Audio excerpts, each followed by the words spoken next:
I'm Rabba Yaffa Epstein, and I'm the director of the Wexner Heritage Program at the Wexner Foundation, and a proud alumnus of Yeshivat Maharat class of 2015.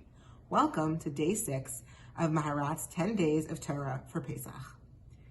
There's a remarkable moment in the telling of Yetziat Mitzrayim, the Exodus story, that often gets overlooked.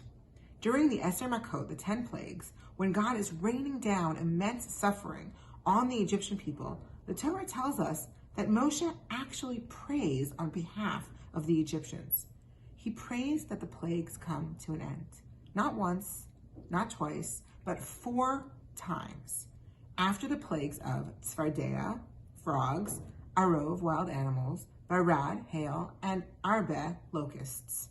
And even more fascinatingly, we are told that in the first 2 instances, Vayas Hashem kidvar Moshe, God does as Moshe spoke. God fulfills Moshe's word and brings the plagues to an end.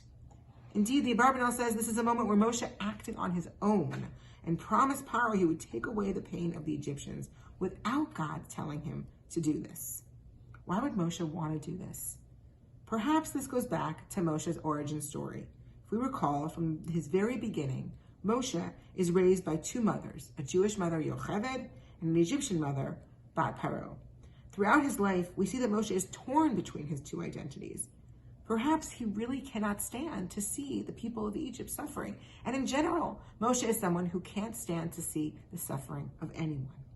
And so he uses his power of prayer to help the Egyptians. And God does as Moshe says. What an important message for these times. In our days, it's so easy to demonize those who think and act differently than us. Here, the Torah teaches us that even when someone is our enemy and someone has a fundamentally different story to ours, we still do everything we can to stop their pain. This Pesach, may we stand up for what is right and just, and may we never lose sight of the fact that even those who stand opposite to us are people too, and we do not wish them undue suffering. Chag Kasher v'Sameach, may it be a happy Pesach.